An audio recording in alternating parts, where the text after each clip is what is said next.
कहानी की शुरुआत शिप में सवार एक आदमी एरिक को दिखाने से होती है, जो शिप से उतर कर के एक सुनसान आइलैंड पर पहुंचता है और वहां से कार लेकर सुनसान रास्तों पर निकल पड़ता है। इस दौरान उसका ध्यान अपनी बगल वाली सीट पर रखे लाल बैग पर रहता है। काफी देर सफर करने के बाद वो एक सुनसान जगह पर खड़ी अपने दोस्त की कार के पास रुकता है और अपने लाल बैग में रखी पहले से तैयार लाइसेंस प्लेट्स को निकाल करके दोनों कारों की नंबर प्लेट्स बदल देता है, जैसे ये सब कुछ उसने पहले से ही तैयार करके रखा हो। फिर पैदल ही काफी दूर चलते हुए वो समुद्र के किनारे बने हुए एक घर के पास पहुंचता है, जहां चोरी के बाद उसके 3 और दोस्त भी मिलने वाले होते हैं। वो हाथ में गन लेकर के घर में बने एक एक कमरे की तलाशी लेने लगता है। अचानक से उसे आभास होता है कि जैसे किसी ने उसका नाम पुकारा हो। वो बाहर आकर के अपनी दोस्त डेनिस को पुकारने लगता है, जो प्लान के मुताबिक सबसे पहले यहाँ पर पहुँचने वाली थी। उसे वहाँ डेनिस तो नहीं मिलती, पर समुद्र के किनारे उनकी चुराई हुई पेंटिंग पड़ी मिलती है।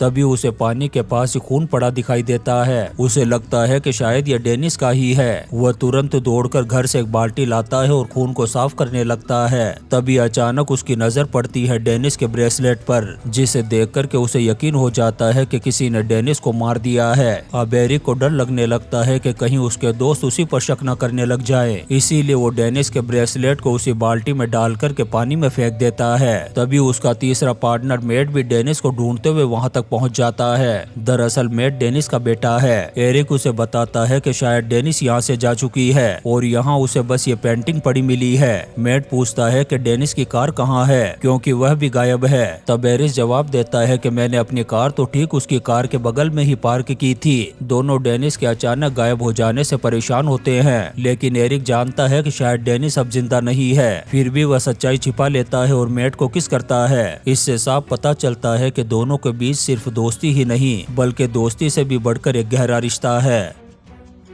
थोड़ी देर बाद दोनों वापस घर लौट आते हैं, जहां उनका चौथा दोस्त पॉल भी पहुंच चुका था। उनकी चुराई हुई पेंटिंग की कीमत 40 मिलियन है, इसलिए दोनों बहुत ज्यादा हैरान होते हैं कि डेनिस अपना हिस्सा लिए बगैर प्लान बदल करके कहीं कैसे जा सकती है। तीनों सोचते हैं कि शायद डेनिस अगले दिन लौट आएगी और रात यहीं पर बिताने का फैसला करते हैं। एरिक तीनों के फोन लेकर उसी लाल बैग में डाल देता है और समुद्र किनारे जाकर के उसे पानी में फेंक देता है, ताकि अब तक के सारे सबूत मिट जाए। लेकिन वो अपनी गन अपने पास ही रखता है। तभी अचानक से समुद्र से एक रहस्यमय धुन सुनाई देने लगती है, जिसे सुनकर के तीनों अजीब से रहस्यमय फ्लैश ट्रांस में चले जाते हैं और अपने आप ही चलते हुए समुद्र के किनारे पर पहुंच जाते हैं। कुछ देर बाद जब होश में आते हैं तो उन्हें याद भी नहीं रहता कि वो यहाँ पर कैसे पहुँच गए। तीनों वापस घर लौट आते हैं और डिनर करते हुए बातें करने लगते हैं कि शायद जो कुछ भी हुआ वह थकान और नींद की कमी की वजह से हुआ होगा।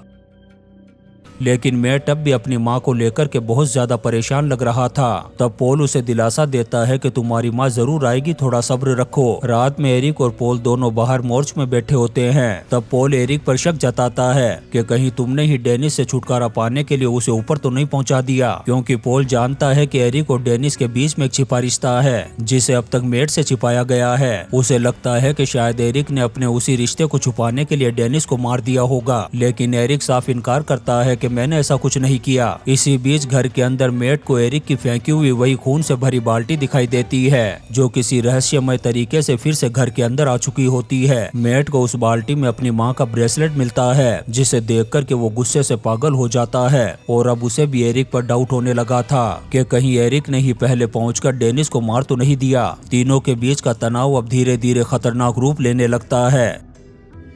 तभी अचानक से दरवाजे पर एक लड़की मदद मांगने के लिए पहुंचती है, जो काफी घबराई और डरी हुई लग रही थी। एरिक और पॉल दोनों फौरन मदद के लिए दौड़ते हैं। मेट भी बाहर निकलते हुए देखता है कि अब वो बाल्टी वहां से गायब है। सभी लोग तेजी से भाग कर के समुद्र के किनारे पर पहुंचते हैं, जहां उस लड़की की दोस्त पिक्सी पानी में डूबने की वजह से लगभग मरने की कगार पर थी। एरिक किसी तरह उसे वापस होश में ला करके बचा लेता है। उनके साथ उसकी एक और दोस्त भी होती है। एरिक उस लड़की को गोद में उठाता है और तीनों लड़कियों को घर के अंदर लेकर के आता है। लड़कियां बताती है कि उनकी बोट का एक्सीडेंट हो गया था, पर वे किसी तरह से तैर कर के किनारे तक पहुंच गई। तीनों लड़कियां अपना नाम नोए, पिक्सी और ओपल बताती हैं। नाम सुनकर के ऐसा लग रहा था कि जैसे तीनों लड़कियां कोई परियों की कहानी की किरदार हों। एरिक, पॉल और मेट अपनी पहचान छुपाने के लिए झूठी कहानियां गढ़ने लगते हैं और कहते हैं कि वे यहाँ बैचलर पार्टी मनाने के लिए आए थे। लड़कियां उनसे फोन मांगती है ताकि किसी को मदद के लिए यहाँ पर बुला सके, लेकिन एरिक कहता है कि उन्होंने नियम बनाया था कि वे पार्टी में फोन नहीं लाएंगे। मेट भी बात संभालते हुए कहता है, सुबह होने पर हम तुम्हें नजदीकी गांव या फोन वाली जगह पर छोड़ आएंगे। फिर पॉल नोए को वॉशरूम दिखाते हुए चुपके से मैप ट्यूब उठाता है और मौका देख कर के उसे एक बेड के नीचे छुपा देता है। तभी अचानक से उसकी नजर उसी लाल बैग पर पड़ती है जिसे एरिक ने समुद्र में फेंक दिया था, पर अब वह भी किसी रहस्यमय तरीके से घर के अंदर लौट आया था। पॉल घबरा कर के उसे बेड के नीचे छुपा देता है। फिर एक अलग कमरे में मेट को बुला कर के कहता है कि एरिक उस बैग को वापस घर के अंदर लेकर के आ गया है और उसके अंदर सब कुछ जैसा का वैसा रखा हुआ है। ये सुनकर के मेट का चेहरा भी गुस्से से लाल हो जाता है। दोनों को यकीन हो गया था कि जरूर एरिक कुछ न कुछ छुपा रहा है। तभी एरिक आ जाता है वहाँ पर और दोनों से कहता है कि हमें कैसे भी करके आज रात तक अपना राज छुपा करके रखना होगा। सुबह होते ही हम उन लड़कियों को अपनी कार की चाबी दे देंगे और फिर हम खुद भी यहाँ से निकल जाएंगे।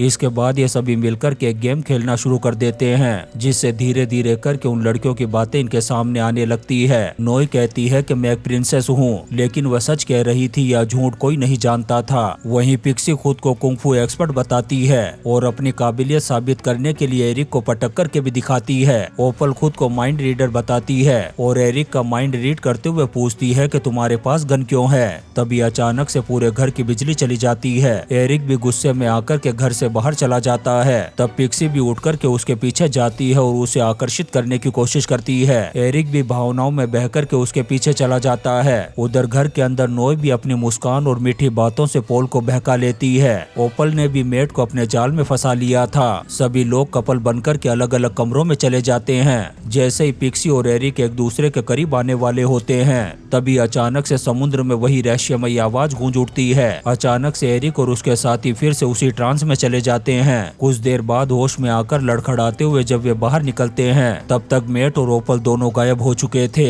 वहाँ चारों तरफ खून के निशान और बॉडी पार्ट से बिखरे पड़े दिखाई देते हैं। पिक्सी गुस्से में आकर के एरिक की गन उठा लेती है और उस पर तान करके चिल्लाने लगती है, बताओ तुमने मेरी दोस्त ओपल के साथ क्या किया। तब एरिक घबरा करके कहता है कि मैंने सुबह भी समुद्र के पास ऐसे खून के निशान देखे थे। वो पिक्सी को समझाने की कोशिश करता है कि उन्हें साथ मिलकर के ओपल और मेट को ढूंढना चाहिए। तभी अचानक से वो पिक्सी के हाथ से गन छीन लेता है, लेकिन तभी फिर से वही आवाज आती है जिससे एरिक और पॉल दोनों ट्रांस में पहुंचकर चलते हुए उसी समुद्र के किनारे पहुंच जाते हैं। जब होश में आते हैं तो उन्हें वहां पर मांस का एक ढेर दिखाई देता है। पॉल को लगता है कि ये सब उसी रहस्यमय आवाज के कारण ही हो रहा है, इसलिए वह एरिक से कहता है कि हमें ईयरबड्स लगा लेने चाहिए। कुछ देर बाद दोनों वापस घर के अंदर आ जाते हैं, लेकिन पिक्सी उन्हें बेड के नीचे से मैप निकालते हुए देख लेती है। एरिक और पिक्सी में बहस छिड़ जाती है। दोनों समझ जाते हैं कि उन्होंने अभी तक एक दूसरे के बारे में काफी बातें झूठी बताई है। तभी अचानक से फिर से वही आवाज आती है और एरिक फिर से ट्रांस में चला जाता है। गुस्से में पिक्सी एरिक के सीने में चाकू घोंप करके वहाँ से भाग जाती है। होश में आने पर पॉल उसे संभालता है। फिर टॉयलेट पेपर के टुकड़ों को पानी में भिगोकर दोनों के कानों में ईयरबड्स की तरह लगा देता है ताकि दोनों उस आवाज से बच सकें। फिर एरिक मेट को ढूंढने वापस समुद्र के किनारे पर चला जाता है, लेकिन एक जगह फिसल कर के गिरने से उसका ईयरबड से नीचे गिर जाता है और किसी अदृश्य चीज द्वारा उसे समुद्र में खींच लिया जाता है। इधर पॉल अब उस पेंटिंग को उठाता है और रस्सियों के जरिए से खुद को मजबूती से खंबे से बांध लेता है ताकि वह भी उस आवाज के बस में आकर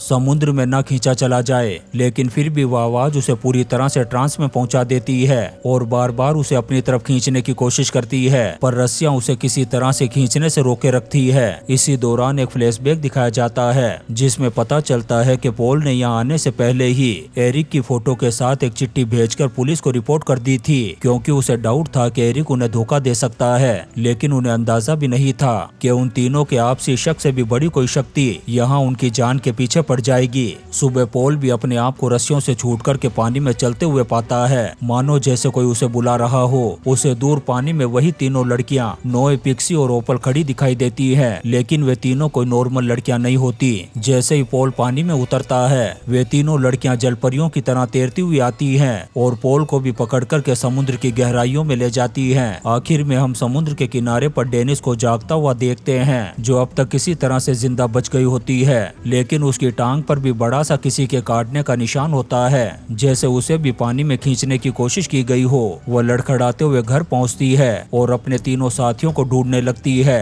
वहां दीवार पर उसे वही पेंटिंग लटकी हुई दिखाई देती है जो उन्होंने चुराई थी। तभी अचानक से वह भी समुद्र की उस रहस्यमय ताकत द्वारा खींच ली जाती है और उस पेंटिंग में भी कुछ समुद्री जलपरियां एक आदमी को बहला करके उसे पानी में खींचती हुई मौत की तरफ ले जाते हुए दिखती है। ये प्राचीन ग्रीक माइथोलॉजी से प्रेरित जे हाउस डब्ल्यू द्वारा 1896 में बनाई गई प्रसिद्ध पेंटिंग होती है। उन लोगों द्वारा चुराई गई ये पेंटिंग सिर्फ एक कला नहीं बल्कि एक प्राचीन कहानी का आईना थी जो अब उनके जीवन का एक हिस्सा बन चुकी थी। इसी के साथ ये शानदार मूवी द ड्रोनेट खत्म हो जाती है। दोस्तों, हम आपके लिए ऐसी ही इंटरेस्टिंग मूवीज एक्सप्लेन करते रहेंगे, तो आप चैनल को सब्सक्राइब जरूर करें और लाइक और कमेंट्स भी करें। Thank you.